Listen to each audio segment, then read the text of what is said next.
Pemirsa, Anda menyaksikan Apa Kabar Indonesia Pagi. Yang Anda saksikan ini adalah seorang sopir truk yang terjepit rangka kabin setelah kendaraan yang dikemudikannya menabrak bagian belakang kendaraan lain yang berhenti mendadak di ruas tol dalam kota Jakarta Selatan. Petugas pengelola jalan tol dan beberapa pengemudi lainnya mengevakuasi seorang sopir truk yang terjepit akibat menabrak truk lainnya yang berhenti secara mendadak pada Sabtu dini hari. Insiden ini bermula ketika kendaraan truk box yang dikemudikan korban melaju dari arah Pancoran menuju Cawang saat melintas di kilometer 2800. Korban dikejutkan dengan sebuah truk lain yang berhenti secara mendadak hingga tabrakan tak terhindarkan. Kerasnya benturan membuat kabin truk box pengangkut buah ini ringsek, sementara sang sopir dan kernetnya terjepit bangkai kabin kendaraan. Pasca kejadian, pengemudi truk yang ditabrak justru malah melarikan diri. Korban dan seorang rekan lainnya dilarikan ke rumah sakit untuk mendapatkan penanganan medis akibat mengalami luka di bagian kepala dan kaki.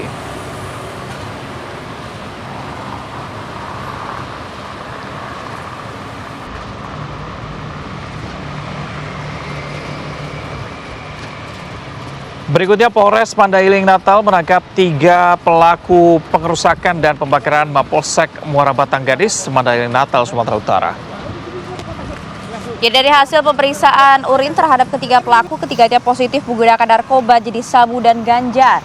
Jadi dari hasil pemeriksaan ini mereka mengaku bahwa telah memprovokasi sejumlah warga dengan memanfaatkan berita bohong terkait salah seorang terduga bandar narkoba dilepas oleh petugas Polsek yang mengakibatkan masyarakat terpancing emosi dan merusak serta membakar bangunan Polsek. Jadi akibat perbuatan dari ketiga pelaku ini dijerat dengan pasal berlapis dengan ancaman hukuman 12 tahun penjara. Sedangkan untuk beberapa terduga pelaku lain ini masih dilakukan pengejaran.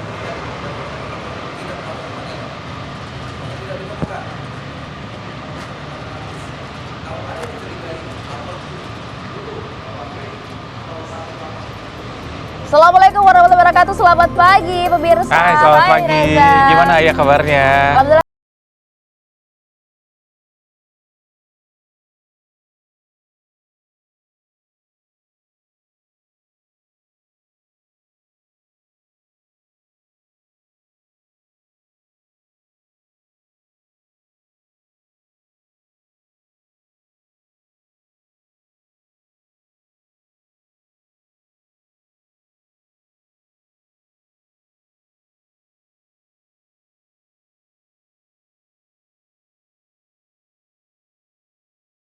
Jadi di wilayah Sumatera hingga Aceh yang katanya memang ini bukan bencana biasa dan ada kelalaian manusia. Kita ingin lihat sebenarnya mekanisme pemberian denda ini seperti apa dan juga kemudian akan digunakan untuk apa uang. Beli seblak mungkin? Eits, Indonesia makan seblak gak sehat ya, bukan makanan bergizi. Oke, kita akan bahas nanti ya pemirsa. Saya akan berikan dulu beragam informasi menarik untuk Anda. Ini diantaranya ada 5 orang terdiri dari laki-laki dan perempuan yang melakukan penganiayaan pemirsa. Kalau kita lihat ini bahkan penganiayaannya dilakukan terhadap seorang emak-emak, tepatnya berada di Desa Cangkreman di Kecamatan Konang, Bangkalan, Jawa Timur. Yang Anda saksikan merupakan detik-detik penganiayaan yang menimpa korban Nur Hayati yang terjadi di halaman dan berlanjut di beranda rumah korban.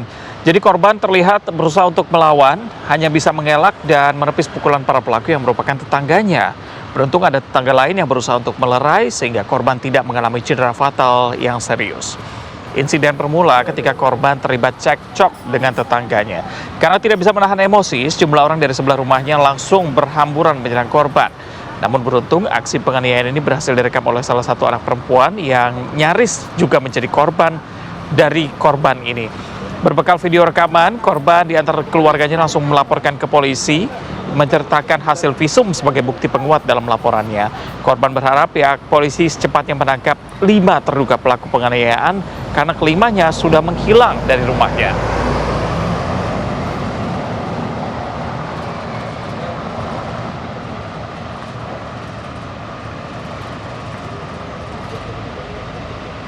Polres Wonogiri, Jawa Tengah menetapkan ada 4 santri pondok pesantren Manjung Wonogiri sebagai tersangka pelaku perundungan sesama santri. Akibat perundungan tersebut, korban ini meninggal dunia. Ya pemirsa, kita tahu bersama memang kasus perundungan yang terjadi di Pondok Pesantren Manjung Wonogiri, Jawa Tengah ini ada korban yang diketahui berinisial MMA merupakan korban perundungan dari sesama santri pada Sabtu 13 Desember lalu. 1 hari kemudian, korban kemudian dinyatakan meninggal dunia. Polisi meminta keterangan dari total ada 15 orang saksi dan juga pihak pengawas pondok pesantren. Hasilnya, polisi menetapkan 4 orang santri sebagai tersangka perundungan yang berujung kematian korban. Para tersangka itu ternyata berusia 11 bahkan hingga 14 tahun. Sebelumnya polisi juga sudah melakukan rekonstruksi di kamar pondok pesantren.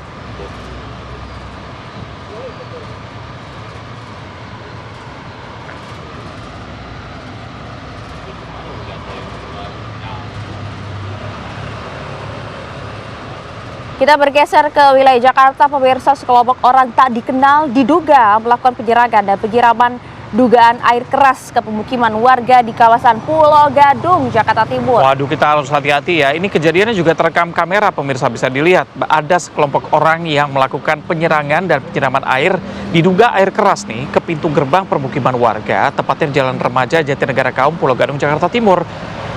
Dari 2 petugas keamanan yang berjaga langsung melakukan penguncian pintu pagar gerbang dan menyelamatkan diri setelah mendengar teriakan. Salah satu petugas tidak mengetahui motifnya apa. Ini pelaku melakukan penyiraman diduga air keras tersebut. Pelaku yang mengendarai 3 motor berboncengan 3 orang ini diduga membawa senjata tajam. Usai melakukan aksinya, para terduga pelaku langsung pergi mengendarai motor ke arah Pasar Klender. Nah, ini dari rekaman CCTV, semoga terlihat ya plat motornya dan diketahui orangnya siapa begitu, karena mengkhawatirkan terutama kalau di akhir tahun seperti ini kan biasa orang nongkrong di luar rumah begitu ya, mau lihat apa namanya, kembang api di malam tahun baru nanti. Ya, meskipun beberapa kota tidak menggelar secara meriah pesta kembang api ya, tapi kan biasanya warga menggelar secara mandiri. Ya. Oke pemirsa, kita juga ajak Anda untuk berbagi informasi soal banjir dan tanah longsor yang juga kembali terjadi, pemirsa. Kalau kita lihat ini di daerah Pasi, tepatnya berada di kawasan Pasilaweh di Lubuk Alun, Kabupaten Padang Pariaman di Sumatera Barat.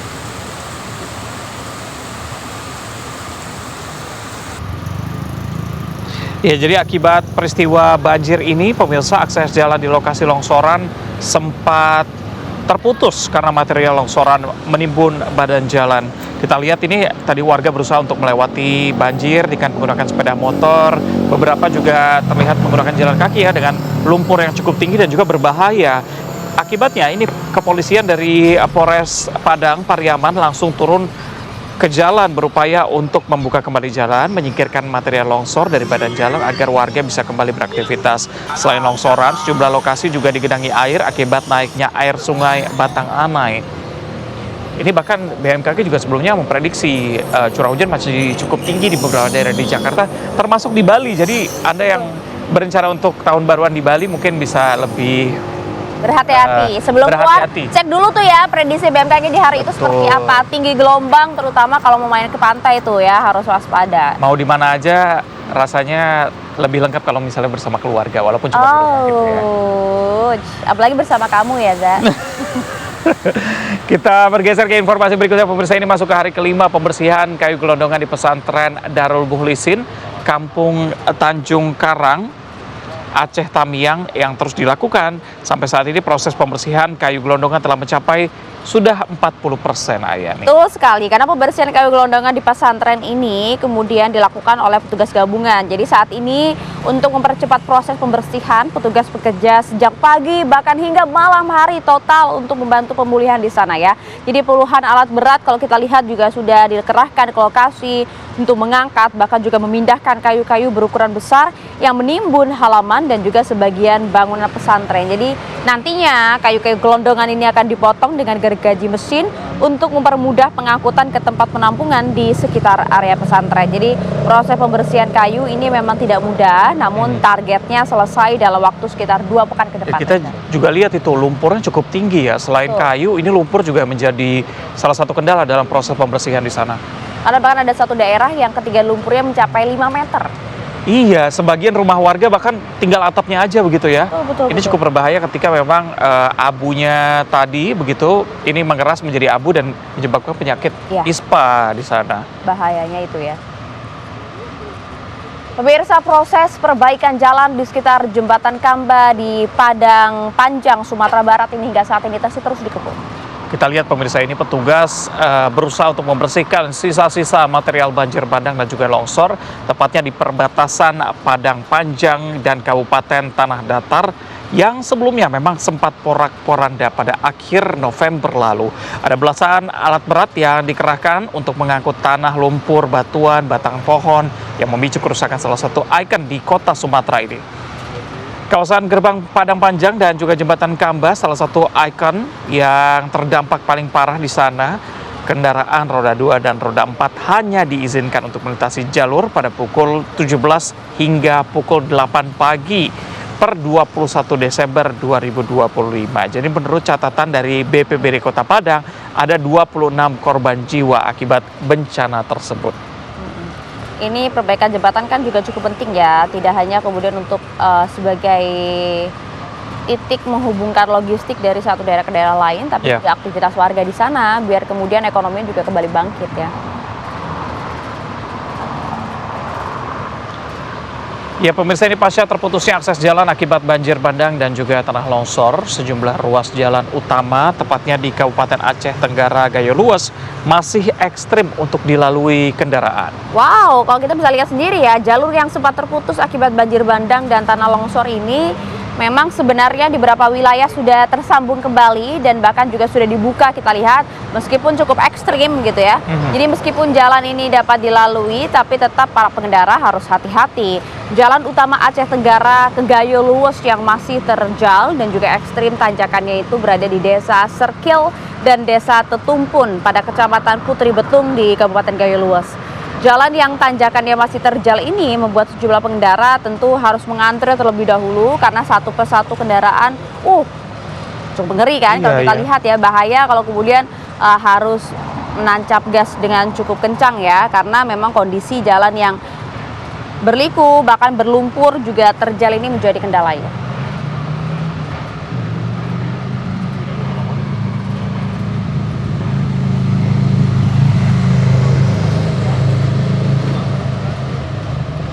Pemirsa, kami jeda dulu sejeda. Kami hadirkan informasi untuk Anda. Pemerintah yang menetapkan bantuan langsung tunai minimal 8 juta rupiah bagi setiap kepala keluarga terdampak atau pengungsi. Bantuan ini terdiri dari 3 juta rupiah untuk kebutuhan isian rumah dan 5 juta rupiah untuk ekonomi keluarga. Sesaat lagi informasi untuk Anda.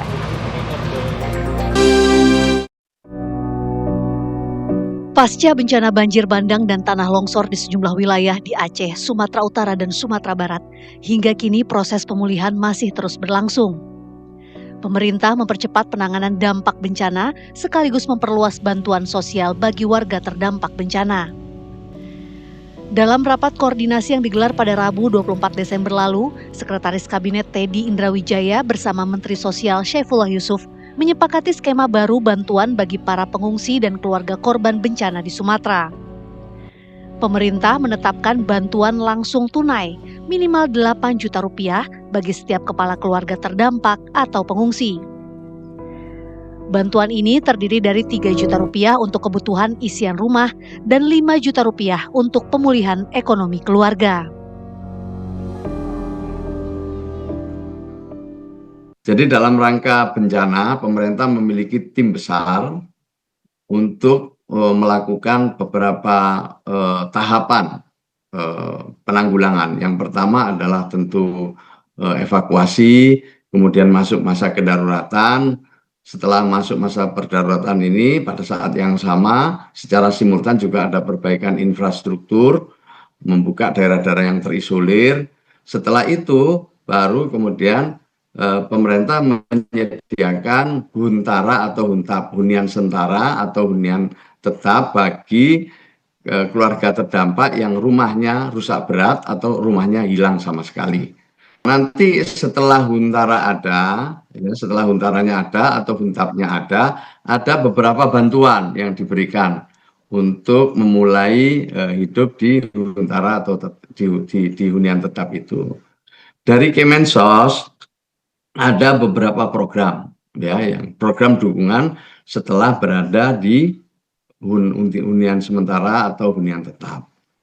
Yang pertama, ketika keluarga masuk ke hunian sementara atau hunian tetap itu ada bantuan untuk membeli isian rumah, ya, yang diberikan secara tunai untuk membeli kebutuhan perabotan rumah misalnya, ya, sebesar 3 juta rupiah per keluarga.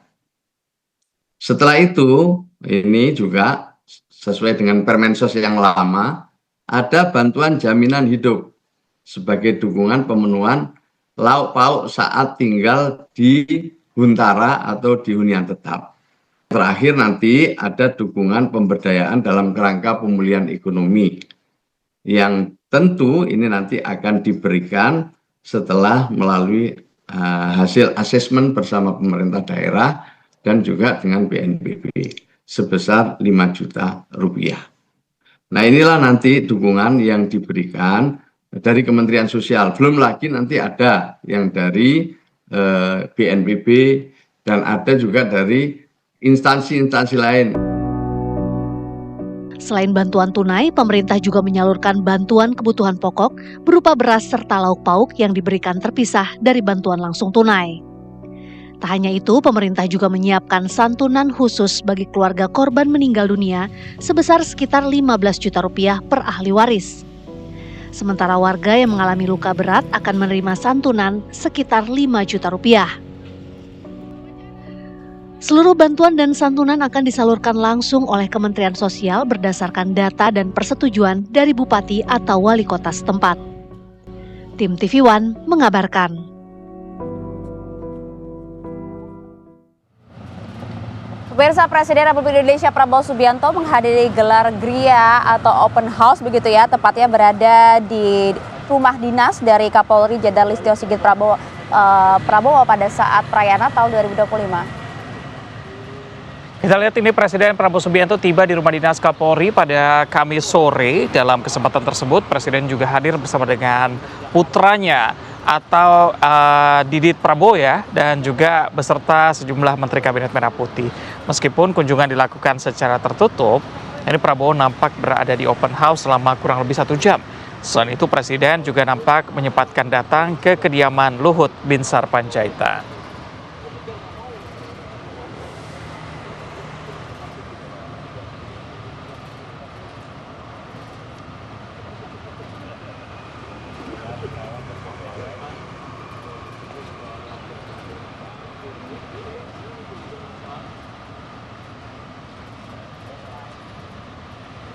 Ya pemirsa, ini 1 bulan pasca banjir bandang, warga di Kabupaten Bener Meriah Aceh mulai mendapatkan bantuan. Salah satunya adalah pasokan gas LPG yang dinilai penting banget ya. Betul, karena ada ribuan warga kan di Kecamatan Timang Gajah yang langsung tentunya kalau kita lihat menyerbu kantor Polsek setempat untuk membeli gas LPG. Jadi pemirsa, kalau bisa katakan gitu ya, pasca banjir bandang ini memang warga kesulitan lagi untuk mendapatkan gas LPG, apalagi warga yang tentunya membutuhkan gas ini pada saat pemulihan pasca bencana ya, karena warga langsung bersyukur, bahkan juga sempat berterima kasih kepada sang sopir karena telah mengangkut gas tersebut dan mereka bisa mendapatkan gas LPG secara mudah gitu loh Reza. Jadi karena hanya 1.000 tabung gas saja yang tersedia, jadi warga harus mengantre sejak subuh untuk mendapatkan 1 tabung gas LPG 3 kg dengan membawa kartu keluarga dan juga tentunya uang Rp24.000. Petugas hanya memperbolehkan 1 kepala keluarga membeli 1 tabung gas.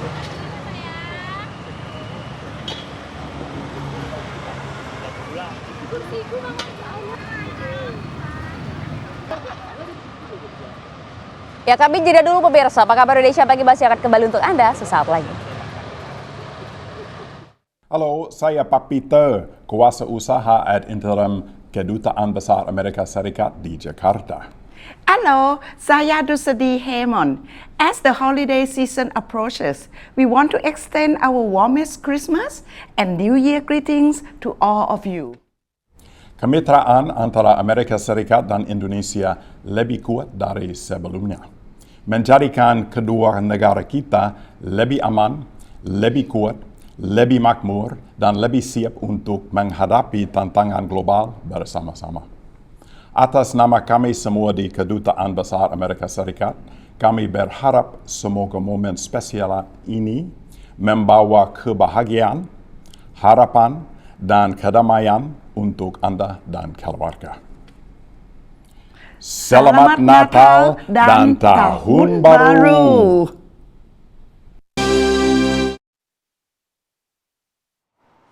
Kembali bersama kami di Apa Kabar Indonesia Pagi. Pemirsa, warga desa Karangsemi, Kecamatan Gondang, Nganjuk, Jawa Timur, ini ternyata mendadak dihebohkan dengan adanya informasi mengenai hilangnya seorang remaja asal desa Jambi, Kecamatan Baran, Kabupaten Nganjuk pada Jumat sore karena ternyata hanyut terbawa arus Sungai Widas. Jadi awalnya korban ini bersama dengan 4 temannya hendak bermain saja di wilayah sungai. Namun korban kemudian terpleset dan justru terbawa arus sungai. Keempat rekan korban memang sudah berusaha menolong, namun kuatnya arus sungai pada saat itu membuat penyelamatan terhadap korban tidak berhasil. Petugas yang mendapat laporan ini kemudian langsung mendatangi lokasi dan berusaha mencari korban. Namun cuaca yang buruk dan juga minimnya penerangan kemudian membuat proses pencarian korban justru terkendala ya. Pencarian akan dilanjutkan kembali oleh BPBD, tim SAR gabungan dan relawan, dan semoga cuaca mendukung.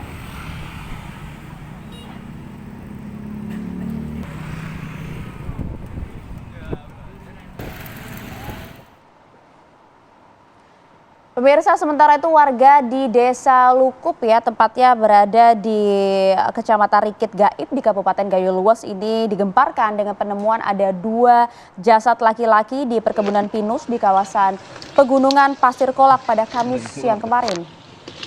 Iya, jadi jasad korban pertama kali ditemukan oleh warga dan langsung melaporkan ke aparat setempat. Dari hasil olah TKP yang dilakukan polisi, keduanya diduga menjadi korban pembunuhan dan aparat menemukan ada sejumlah barang bukti termasuk senjata tajam dan juga KTP korban. Dari pemeriksaan sementara, kedua korban ditemukan dengan sejumlah luka tajam, luka senjata tajam maksud kami di beberapa bagian tubuhnya. Korban merupakan petani dan pengambil getah pinus. Usai olah TKP, kedua korban dibawa ke rumah sakit untuk menjalani otopsi. Jasad kemudian diberikan kepada pihak keluarga.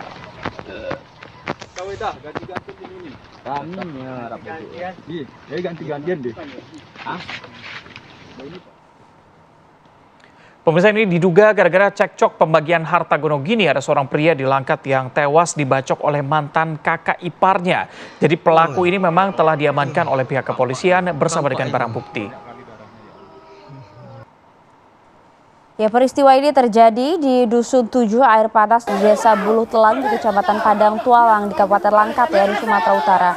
Diduga motif pembunuhan adalah akibat adanya ketidakadilan maksud kami dari pembagian harta gonogini, di mana korban bernama Prawoto merupakan adik kandung dari mantan istri tersangka atau tepatnya adalah adik ipar begitu ya. Dan korban sendiri datang ke lokasi atas permintaan dari mantan istri tersangka. Tak berselang, tiba-tiba tersangka AS mendatangi rumah mantan istrinya untuk membahas hal tersebut dengan membawa senjata tajam. Saat korban tengah menenangkan pelaku serta mantan istrinya, pelaku tidak terima dan langsung membacok korban di bagian leher hingga mengakibatkan korban meninggal dunia di lokasi.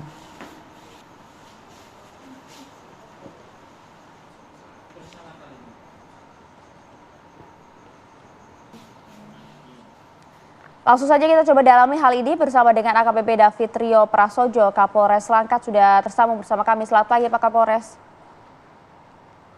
Pagi Mbak Maria, Mas Reza, apa kabar? Ya, sehat alhamdulillah Pak Kapolres. Tapi kalau kita mendalami soal kasus ini Pak Kapolres, betulkah kemudian memang dari secara kronologi begitu ya, ini pemicunya hanya karena emosi sesaat di lokasi dan tidak bermaksud menghilangkan nyawa dari korban ini?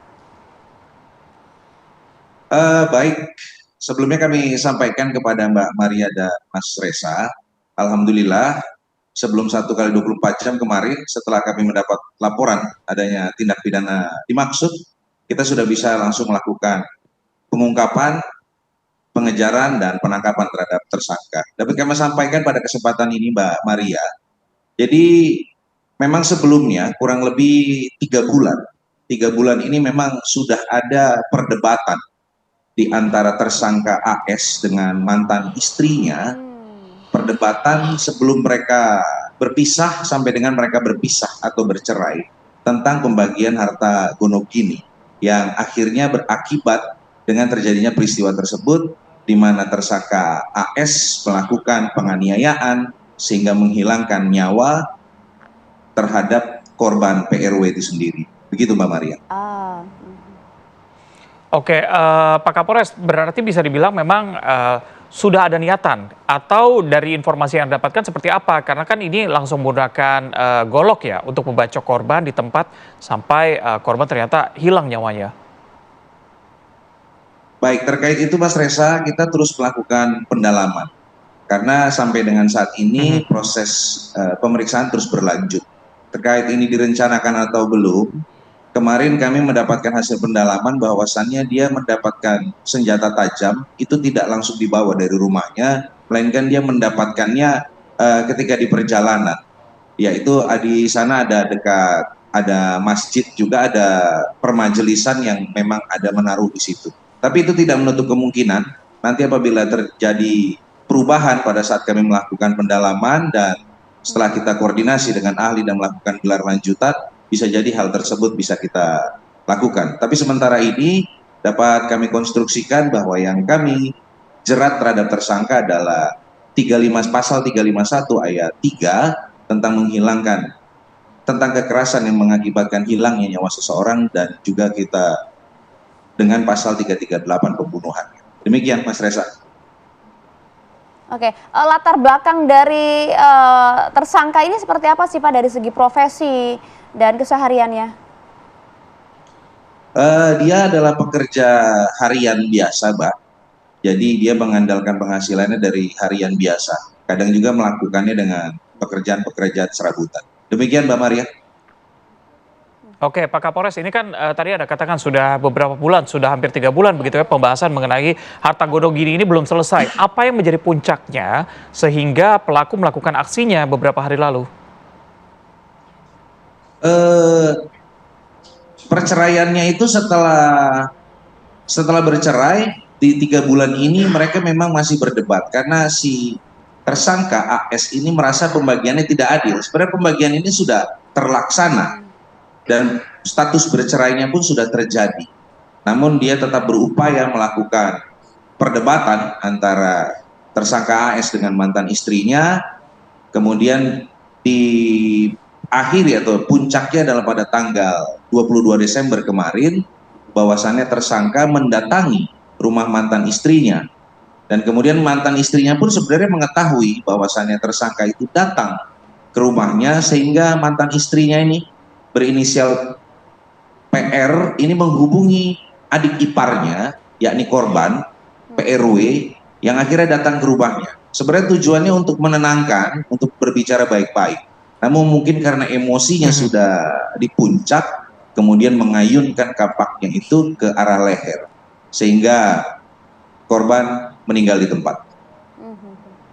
Iya Pak Kapolres, sekarang nggak masuk di akal kami begitu kalau kemudian niatannya adalah datang secara baik-baik untuk dikomunikasikan secara baik-baik, tapi kedatangannya juga membawa senjata tajam begitu, bahkan juga sempat emosi hingga menghilangkan nyawa dari korban. Yang ingin mengajak berbicara baik-baik adalah korban, Mbak Maria. Kalau memang si tersangkanya datang ke sana, memang karena sudah 3 bulan selama ini cekcok dengan mantan istrinya, memang istrinya sudah mengetahui setiap si mantan suami ini datang pasti memang tujuannya untuk cekcok. Maka dari itu mantan istrinya menelpon adik iparnya untuk menengahi manakala terjadi hal-hal yang tidak diinginkan. Begitu Mbak Maria. Oke, untuk korban sendiri sejauh selama 3 bulan kemarin, apakah memang selalu dilibatkan dalam proses pembahasan mengenai pembagian harta atau memang hanya kebetulan saja yang tadi Anda bilang untuk membantu menengahi pada saat itu? Terkait hal tersebut, kita masih melakukan pendalaman. Tapi untuk korban ini sebenarnya karena memang rumahnya tidak berjauhan. Jadi memang rumah orang tua mantan istri tersangka itu hanya berbeda 3-5 rumah, termasuk juga rumah korban. Jadi mereka sekeluarga tinggalnya ada di satu areal yang sama. Jadi sepertinya mantan istri tersangka ini karena kedekatan dengan Rubah, berharap tidak terjadi sesuatu yang tidak diinginkan, makanya memanggil korban, yakni adik iparnya tersebut, Mas Reza. Oke, baik, dan saat ini tersangka kan sudah diamankan, pasal juga sudah disangkakan. Adakah kemudian temuan fakta baru Pak terakhir Pak Kapolres? Kita proses terus berlanjut, Mbak. Pemeriksaan dan pendalaman tetap kita laksanakan. Kemarin informasi terakhir kami baru mendapatkan update tentang hasil otopsi ataupun pemeriksaan yang dilakukan oleh kedokteran forensik yang memang menyatakan bahwasannya terdapat luka yang cukup terbuka yang ada di leher korban, leher sebelah kiri akibat dari ayunan atau bacokan dari kapak itu sendiri yang mengakibatkan ada saluran vital pernafasan antara jantung dan pernafasannya yang terputus sehingga mengakibatkan pendarahan hebat dan gagal nafas sehingga meninggal di tempat. Baik. Oke, baik, kita masih akan tunggu bagaimana perkembangan kasus ini. Terima kasih sudah bergabung bersama kami Kapolres Langkat AKBP David Trio Prasojo. Selamat pagi. Pak Kapolres, selamat pagi. Terima kasih Mas Reza, Mbak Maria, selamat pagi, salam sehat selalu. Ya, kami jeda dulu pemirsa, usai jeda kami hadirkan informasi untuk Anda sekaligus dialog utama kami yang membahas tumpukan uang sebesar 6,6 triliun rupiah yang kemarin kita lihat memenuhi kantor kejaksaan ya. Ini adalah hasil rampasan dan juga denda administratif dalam penyalahgunaan kawasan hutan serta perkara tindak korupsi. Kami ingin tahu mekanisme seperti apa dan juga kemudian akan digunakan untuk apa uang 6,6 triliun ini secara transparan. Kami hadirkan diskusinya sesaat lagi, usai jeda.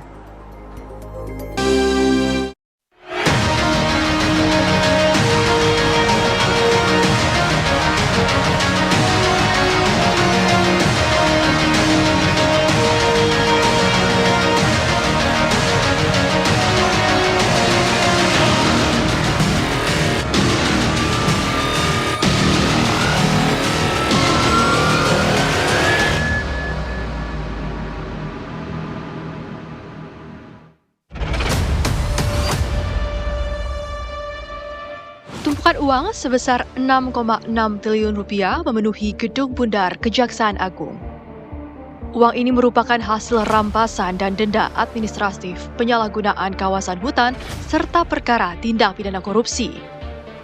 Uang ini diserahkan Jaksa Agung ST Burhanuddin kepada Menteri Keuangan Purbaya Yudisadewa disaksikan langsung oleh Presiden Prabowo Subianto. Presiden Prabowo Subianto juga menyoroti keberadaan puluhan perusahaan sawit yang melanggar aturan dan membuat rakyat sengsara. Tumpukan uang sitaan ini akan dititipkan di rekening khusus di bank milik pemerintah. Setelah kasus yang diusut ingkrah atau memiliki putusan hukum, maka akan langsung disetorkan ke kas negara sebagai penerimaan negara, bukan pajak. Dengan diserahkannya kembali uang hasil tindak pidana korupsi ke negara, diharapkan menjadi langkah besar untuk menutup kebocoran negara, sekaligus memberikan efek jera kepada pelaku kejahatan. Namun sejauh mana komitmen penegakan hukum dan pengelolaan dana triliunan ini benar-benar untuk kepentingan rakyat? Tim TV One mengabarkan. 20 perusahaan ini. 20 perusahaan. Ya. Ingkar, tidak mau memenuhi kewajiban mereka. Yang bisa menyelamatkan hidupnya 100.000 saudara-saudara kita.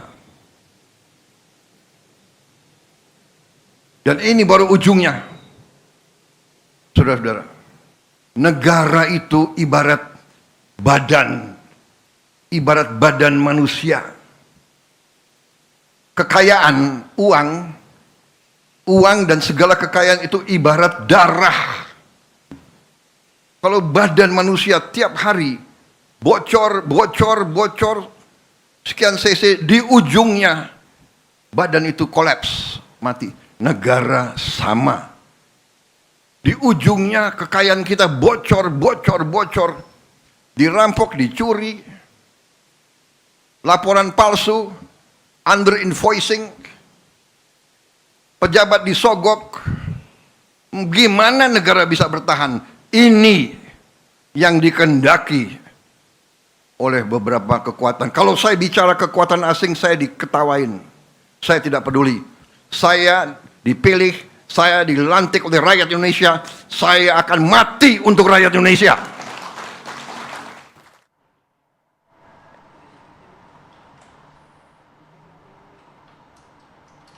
Ya, itu kita lihat bagaimana kemudian Pak Prabowo emang betul-betul marah ya dengan banyaknya aksi tindakan-tindakan yang melanggar hukum dan Betul. juga tindakan korupsi di Indonesia. Ini kita lihat tadi uangnya yang diberikan juga nilainya fantastis ya. 6,6 triliun yang diberikan kepada negara ini merupakan penindakan begitu. Nanti kita akan bahas lebih dalam sebenarnya ini penindakannya daerah mana saja, sudah berapa lama begitu ya, bersama dengan narasumber yang sudah hadir bersama kami di studio. Ada Barita Simanjuntak, Jubir Satgas PKH.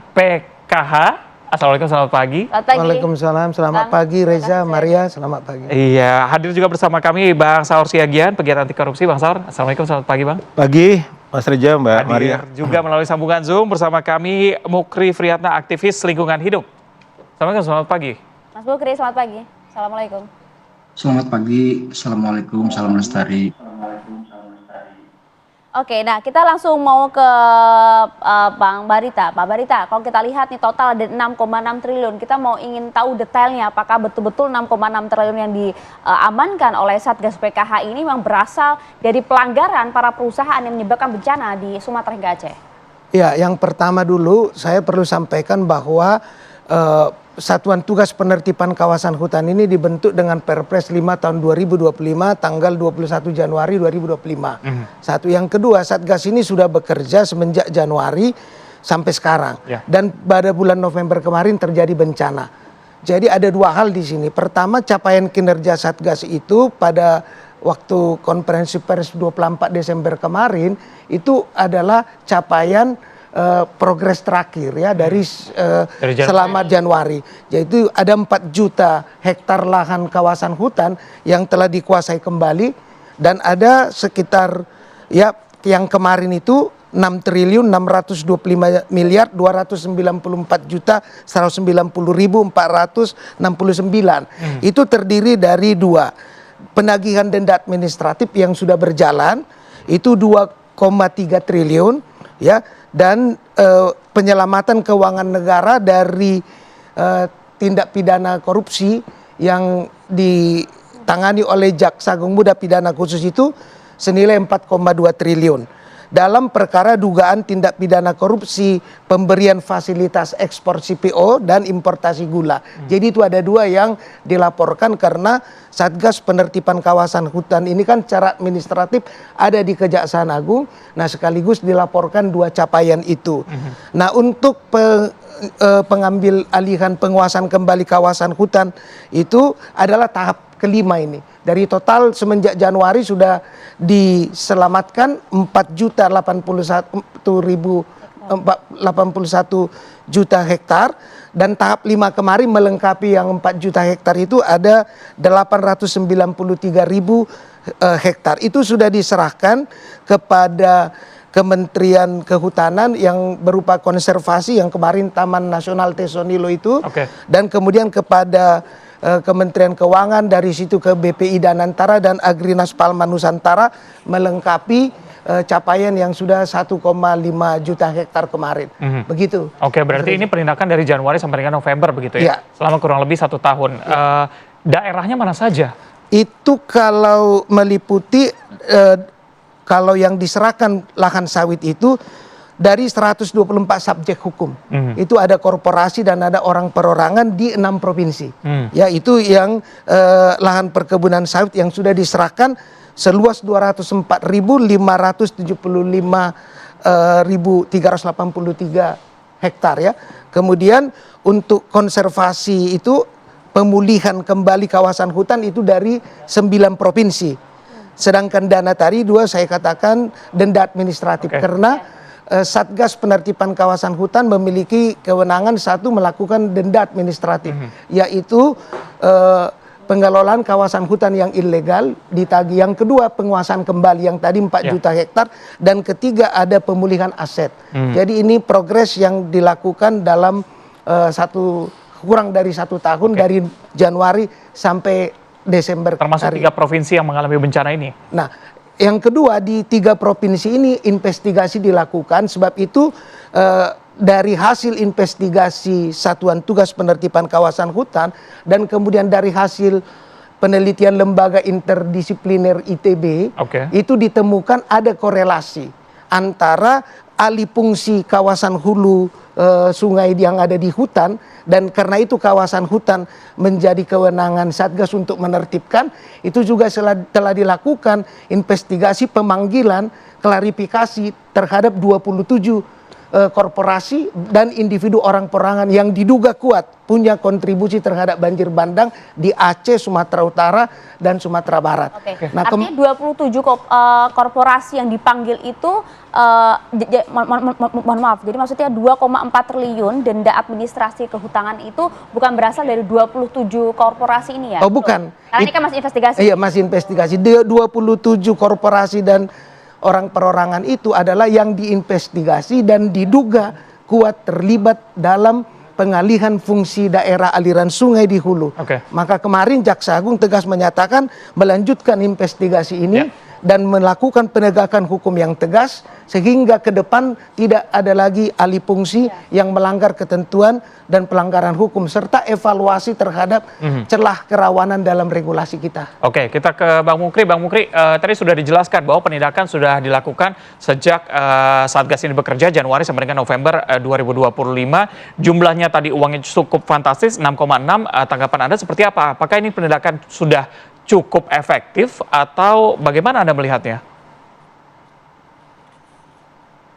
Ya, terima kasih Bang Reja. Ini kan untuk trigger awal ya, jadi ya kita menghormati ya, apa yang telah dilakukan oleh Satgas Penertiban Kawasan Hutan. Tapi yang menjadi soal, kalau kemudian dia hanya fokusnya pada kawasan hutan, maka bisa diasumsikan yang akan ditindak semata-mata adalah praktek-praktek ilegal pada wilayah kawasan hutan. Tanyanya bagaimana pada praktek-praktek ilegal yang tidak dilakukan dalam kawasan hutan. Karena itu sejak lama sebetulnya kita mendorong supaya yang diperluas bangun Satgas itu adalah tidak semata pada sektor kehutanan, tapi pada sektor penyelamatan sumber daya alam, karena banyak tambang ilegal di mana-mana, bukan cuma di dalam kawasan hutan, termasuk juga di wilayah pesisir dan pulau-pulau kecil. Nah, kita berharap kalau sebetulnya ini diperluas, maka sebetulnya tindak kerugian negara yang selama ini telah seperti oleh Walhi contoh dilaporkan gitu ya, pada pihak Kejaksaan Agung pada bulan Mei yang lalu kalau tidak salah, itu kan nilainya ratusan triliun juga. Jadi akan jauh lebih besar sebetulnya jika kemudian Satgas yang telah bekerja dibangun sekarang ini itu diperluas perannya. Nah, kami misalnya masih ingat sampaikan, dan saat itu TV1 juga mengklarifikasi kepada kami terkait dengan apakah betul bahwa sumber daya alam Indonesia itu 70% dikuasai oleh pihak tertentu. Nah, saya jelaskan ketika waktu itu Pak Luhut masih kepala KSP ya, kepala staf kepresidenan, betul. Ini buktinya. Jadi ada misalnya korporasi yang itu lahannya lebih dari 4 juta hektar untuk perkebunan sawit. Belum lagi yang lain-lain. Ini baru satu contoh. Karena itu sebetulnya konteks ketidakadilan inilah yang harus dijawab oleh negara saat ini dengan cara memperluas, memperkuat, membentuk Satgas untuk memulihkan kembali kepercayaan publik, memulihkan kembali lingkungan hidup yang telah hancur lebur, merawat, menjaga sumber daya alam yang selama ini dirampok. Dirampoknya itu bukan lagi dicuri. Kalau dicuri kan namanya juga maling. Maling itu yang nyumput-nyumput. Ini masalahnya dirampok. Cara merampoknya juga cilakanya itu adalah diundang. Itu yang bikin beda. Nah, kenapa kemudian negara harus memperluas gerakan Satgas ini, memperbesar peran fungsinya supaya lagi-lagi kekayaan negara ini bisa terselamatkan dan betul-betul digunakan untuk rakyat. Seperti tumpukan uang yang... Ya, sampai di sana dulu Bang Mukri. Ya, sampai di sana dulu Bang Mukri. Coba kita langsung minta respon dari Pak Barita. Jadi, mengapa kemudian Satgas ini tidak diperluas begitu ya, sekaligus begitu bekerjanya terkait dengan tidak hanya di kehutanan saja, tapi juga ke sumber daya alam kita gitu. Ya, pertama kita kan negara hukum. Landasan bekerja Satgas itu harus landasan hukum agar output kinerjanya itu dapat dipertanggungjawabkan secara hukum. landasannya adalah Peraturan Presiden Nomor 5 2025 yang memberikan kewenangan di kawasan hutan. Tapi tadi yang disampaikan oleh Pak Mukri saya kira relevan juga ke depan. Ya, itu dia. Mungkin ada masukan untuk memperluas tugas-tugas itu atau mencakup mengcover peristiwa di luar kawasan hutan. Yang kedua, karena Satgas bekerja berdasarkan regulasi dan tidak berhenti saja, misalnya seperti kemarin ada di kawasan hutan di Kepulauan Mentawai pembalakan liar.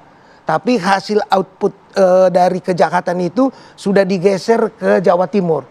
Maka Satgas juga bekerja sampai ke Jawa Timur untuk memproses penegakan hukumnya. Karena di dalam Satgas ini ada 12 kementerian sektoral, ada lingkungan hidup, ada kehutanan, dan ada juga di sana Kepolisian Republik Indonesia, ada Kejaksaan, ada BPKP, sehingga sinergisitas koordinasi untuk melanjutkan proses hukum yang diperlukan itu bisa dilakukan secara efektif dan cepat. Terbukti dengan kemarin yang kasus pembalakan liar itu. Jadi kerjanya dasarnya regulasi, peraturan dan ketentuan. Itu yang menjadi prinsip dari kerja-kerja Satgas, Mbak. Oke. Bang Saur, ini nilainya cukup fantastis, 6,6 begitu ya. Termasuk di dalamnya ada denda administratif di sana. Kalau dari pengamatan Anda, apakah denda ini sudah cukup membuat efek jera untuk mencegah tindak korupsi terjadi di sana? Ini pertanyaan penting dari Reza. Kita apresiasi kinerja daripada kejaksaan, tentu dengan Satgasnya kan. Sekaligus merinding juga kita melihat uang. Sepertinya negara ini sudah negara apa ya? Sudah negara rampok gitu ya. Jujur aja ya. Tadi ini hanya katakanlah kawasan hutan. Kalau kita lihat pidatonya Pak Jaksa Agung tahun 2026 potensinya 100 triliun. Betul. Itu baru hutan. Maksud saya gini Reja, pertanyaan Reja.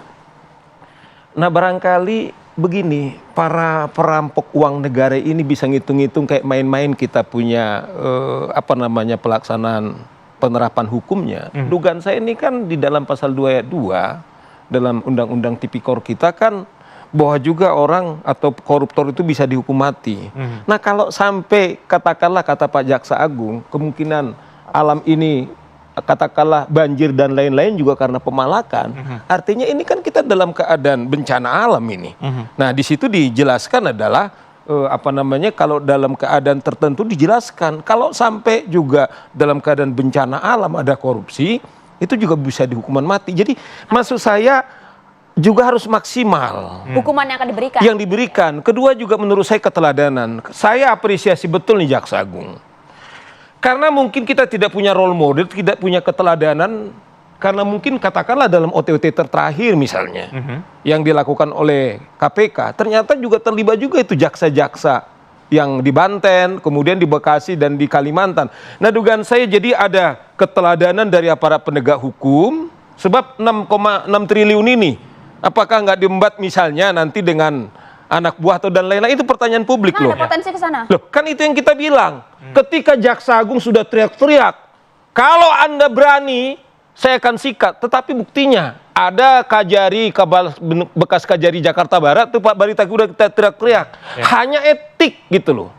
Nah kemarin itu kita juga diminta supaya mereka menangani. Malah menurut saya 3 jaksa ini serahkan kepada KPK, supaya publik juga percaya gitu loh. Keseriusan dari para penegak hukum ini tidak setengah-setengah. Sehingga tidak lagi kita dengar 100 triliun nanti tahun depan. Atau seperti Mas Mukri bilang, SDA berapa? Jadi jangan-jangan negara ini hanya negara untuk dibancak atau dirampok. Nah oleh karena itu Pak Rija pertanyaannya harus tegas. Saya kira sudah saatnya hukuman sekeras-kerasnya dan juga keteladanan daripada penegak hukum. Hukuman mati Bang. Iya, menurut saya sudah. Kalau tidak, ya coba Cina kan, tahun 98 itu saya berkali-kali bilang,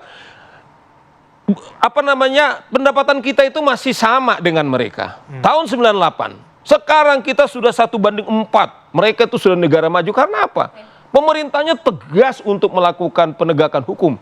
Koruptor sekian langsung dihukum mati gitu loh. Jadi kita betul-betul menyelamatkan 287 rakyat Indonesia karena memang hukumnya masih ada. Ya bagaimana kemudian kita bisa serius ya untuk kemudian memberantas hal ini, tidak hanya kemudian pada sampai di sini saja di penindakan bencana yang terjadi di Aceh hingga Sumatera saja, tapi potensi ke depan hingga 100 triliun itu seperti apa? Kita mau fakta realnya Pak Barita sesaat lagi ya. Kami jeda dulu. Kita lanjutkan kembali dialognya, saya menuju ke Bang Mukri. Bang Mukri, ini kan sudah ada total denda administratif 2,3 triliun dari 20 perusahaan sawit dan juga 1 perusahaan tambang. Ini menurut Anda datanya cukup atau tidak mengenai denda administratif tadi dengan data di lapangan terhadap kerusakan lingkungan yang terjadi?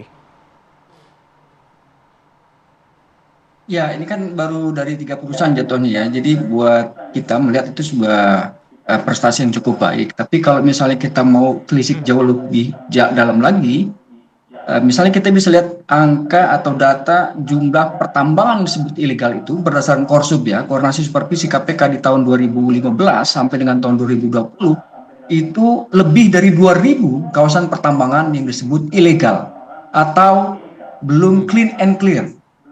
Nah, tahun kemudian tahun 2025 yang sekarang juga ditemukan masih ada 1000-an lagi, di atas 1000-an pertambangan dikategorikan ilegal. Artinya kalau kemudian negara mau jauh lebih kuat melakukan tindakan, mengambil keputusan yang tepat, maka bukan hal yang mustahil keuangan negara akan mendapatkan jauh lebih besar dari apa yang sekarang telah dicapai. Nah, ini kan menjadi krusial buat kita karena misalnya kalau kita bisa periksa dari 20 tahun terakhir APBN kita yang bersumber dari yang berasal dari sektor sumber daya alam itu jauh sekali nilainya, kecil, nggak sebanding dengan laju eksploitasi yang dilakukan, laju kerusakan, termasuk juga konflik, bahkan muara terakhirnya adalah bencana. Sehingga wajar kalau kemudian tiap tahun nanti, sekarang tahun 2026 juga defisit kita APBN kita di atas 400 triliun. Kenapa? Karena ya banyak sekali pertambangan khususnya ya ilegal itu kemudian tidak disegera ditangani. Masa iya tahun 2015 telah disebutkan oleh KPK ada sekian ribu kawasan pertambangan yang belum clean and clear atau dengan kata lainnya ilegal. Kalau tambang seperti pernah saya sebutkan 0,5 hektar mungkin nggak kelihatan wajar. Sekarang kan ada banyak citra satelit yang gampang untuk diverifikasi minimal menjadi informasi dasar. Nah, kita berharap ke depan kenapa lagi-lagi penting untuk diperluas atau dibangun institusi baru yang bernama Satgas Sumber Daya Alam itu, kepentingannya adalah satu, untuk memastikan keselamatan sumber daya alam kita yang sudah dirampok, dijarah berpuluh-puluh tahun, yang hasilnya juga nggak sepadan dengan apa yang kita terima. Buktinya apa? Indikatornya adalah melalui APBN. Yang kedua, ternyata penguasa-penguasa ini, contoh misalnya di sektor perkebunan sawit, kan itu kebanyakan orang Singapura yang juga nggak ada kontribusinya terhadap pemerintah daerah, itu nggak lebih dari upah kuli buruh dodos gitu ya. Selebihnya adalah ke pemerintah pusat. Jadi wajar kalau kemudian daerah juga mengeluh tidak punya pendapatan. Yang terjadi adalah konflik. Nah, saat konflik ini bukan orang perusahaan yang sampai orang meninggal tertembak, yang terjadi adalah petani dalam konflik agraria dengan APH, aparat penegak hukum. Nah, kita berharap pentingnya dibangun kemudian satgas baru ataupun diperluas satgas PKH ini kewenangannya, karena bukan cuma persoal kawasan hutan, pulau-pulau kecil sekarang ini banyak yang dikapling kepemilikannya oleh warga negara yang berkebangsaan asing. Ya, dengan cara kawin mawin itu kan bagian strategi. Kita khawatirkan bahwa ini adalah bagian dari infiltrasi cara mereka masuk bagaimana untuk menguasai teritori Indonesia. Kita berharap apa yang telah terjadi di Sumatera ini menjadi pintu masuk trigger, karena sudah ribuan nyawa menjadi korban. Saatnya lah tahun 2026 ini negara, bukan lagi pemerintah gitu. Karena saya yakin kalau pemerintah nggak kuat. Kenapa? Karena ada kebijakan itu lahirnya dari DPR. Misalnya apa contohnya? Baik. HGU kita itu umurnya sekarang 90 tahun, melampaui dari target yang pertama 35 tahun. Artinya kita sampai kapanpun akan banyak utang terus. Nggak akan yang namanya mimpi sejahtera, walaupun Pak Prabowo ngegebrak-gebrak ngomong gitu ya. Nggak akan. Kalau tanpa tindakan yang bareng oleh negara. Jadi insaf bareng, hentikan semua kerusakan lingkungan, hentikan semua kejahatan perampokan sumber daya alam kita. Dan segera atasi semampunya. Jadi jangan cuma kuat di media, bahasanya omong-omong, tapi realitasnya nihil di lapangan. Itu yang sekarang ditunggu oleh masyarakat Sumatera yang menjadi korban bencana ekologis. Maaf, bukan bencana alam. Kenapa? Karena kalau kategorinya bencana alam, maka nggak bisa tuh orang dituntut secara pidana perdata terhadap pihak-pihak berkontribusi terhadap bencana Sumatera. Oke, baik. Bang Barita gimana tanggapannya? Ya, saya kira tadi positif ya untuk mengedepankan tugas-tugas penertiban ya ke depan. Itu adalah satu, saya kira, harapan masyarakat. Dan kemarin di depan Bapak Presiden, Jaksa Agung telah menegaskan komitmennya melakukan penegakan hukum yang tegas, bahwa kekayaan alam kita tidak hanya boleh dinikmati oleh segelintir kelompok, tetapi oleh masyarakat dan seluruh rakyat. Tadi menarik juga yang disampaikan Bung Saur, saya kira perlu saya sampaikan bahwa saat begitu kejadian yang OTT kemarin itu, Jaksa Agung langsung memerintahkan penertiban dan semua yang diduga terkait dengan peristiwa itu sudah diserahkan. Ya, tidak lama semenjak proses itu berjalan di Komisi Pemberantasan Korupsi. Langsung dipecat ya Pak ya? Langsung diserahkan ke proses hukum. Kalau pemecatan kan ada dulu proses hukumnya, nonaktif dulu ya, dinonaktif, tapi sudah dicopot semua dan sudah diganti yang baru. Nah, karena itu maka kita ke depan juga mengharapkan agar penegakan hukum itu tidak hanya konsisten tetapi bisa tegas. Apalagi dalam kaitan tugas Satuan Penertiban Kawasan Hutan ini. Nah, ke depan tahun 2026 tentu ada target 106 triliun. Ya, itu sudah dihitung. Termasuk tadi ya soal penanganan bencana, penegakan hukum kepada korporasi yang diduga terlibat dalam bencana banjir kemarin. Nah, kita harapkan itu bisa secara bersinergi ya dilakukan denda administratif ya kemudian evaluasi terhadap regulasi perizinan bagi yang legal, yang ilegal dipertanggungjawabkan secara hukum dan proses penegakan hukum itu berjalan. Termasuk yang tidak kalah pentingnya evaluasi terhadap regulasi kita. Karena regulasi di sektoral ini agar tidak digunakan menjadi celah kerawanan oleh para korporasi dan individu orang perorangan yang demi kepentingan bisnis sering menggunakan celah itu. Itu sudah dikaji dan kedepannya tata kelola kawasan hutan kita dilakukan untuk rakyat untuk kepentingan pasal 33 Undang-Undang 1945. Oke, Bang Saur terakhir. Ini kan tadi Bang Mukri bilang bahwa memang datanya cukup banyak yang ternyata ilegal begitu. Bagaimana memastikan bahwa tambang-tambang ilegal, perusahaan ilegal ini tidak bermain begitu supaya target tadi yang sudah diberikan tahun 2026 bisa segera tercapai? Presiden bilang, saya akan mati bersama dengan rakyat. Bagaimana gerahnya soal korupsi ini. Rija, apa pesannya? Kalau sampai Satgas siapapun bermain-main, dugaan saya, taruhannya adalah negara. Nah, oleh karena itu, karena Presiden pernah menulis buku Indonesia Paradoks, kalau korupsi ini nggak bisa diselesaikan, Rija, bukan tidak mungkin kata Prabowo itu tahun 2030 kita bubar. Ini menurut saya urgensinya yang dilakukan oleh Pak Presiden. Nah, dugaan saya, pidato pertama tentu kepada diri sendiri, betul nggak Pak Reza? Kepada diri sendiri.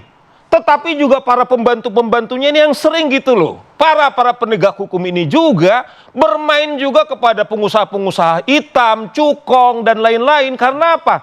Begitu dikasih uang, bukan mereka malah menindak. Sama dengan 3 tadi, dalam konteks OTT itu ada para penegak hukum, jaksa, hakim, dan lain-lain. Ini problem kita, Reza. Nah, kepala negara sebagai kepala pemerintahan sekaligus panglima hukum sudah memberikan aware, sudah memberikan warning kepada kita. Tapi kalau kita masih main-main, dugaan saya itu yang saya bilang, harus hukuman maksimal dan juga keteladanan. Kalau tidak, Presiden akan jadi tontonan, tepuk tangan, bagus, bagus. Tetapi mungkin mereka bermain di belakang. Kita beruntung hari ini ada Pak Barita sebagai juru bicara bahwa keseriusannya ini. Tapi pesan publik, ya, yang sering adalah para penegak hukum ini kong kali kong dengan pengusaha hitam itu sehingga inilah yang terjadi seperti bilang Pak Mukri, SDA kita kemudian diumbat sementara setoran kepada negara tidak ada. Apakah kita pertaruhkan 250 juta rakyat Indonesia? Betul. Kita sama-sama bantu dan juga awasi ya bagaimana kerja dari Satgas supaya penindakan hukumnya segera terjadi dan apa yang sudah terjadi bencana ekologis tadi dikatakan tidak kembali terulang di tahun depan ya. Terima kasih Bapak-bapak sudah bergabung bersama kami pagi ini. Pemirsa, kita akan ajakkan untuk jeda sejenak. Usai jeda kami punya informasi hari kedua libur Natal ternyata lalu lintas terjadi kemacetan di sejumlah titik di Indonesia. Di mana saja kami hadirkan selengkapnya usai jeda. Terima kasih Anda masih bersama kami. Pemirsa, ini pada libur Natal dan Tahun Baru, Bandara Internasional Soekarno-Hatta Tangerang, Banten ternyata masih dipadati oleh ribuan penumpang hingga malam kemarin. Ya, kalau kita lihat sudah masuk hari kedua ya, tapi ini nampaknya banyak penumpang, bahkan antrian calon penumpang ini masih terlihat mengular pemirsa di Terminal 3 Bandara Soekarno-Hatta. Dan kalau kita lihat pemirsa, Anda bisa lihat ya bagaimana keramaian yang berada di Bandara Soekarno-Hatta yang sudah terpantau padat. Seru banget yang mau liburan ya.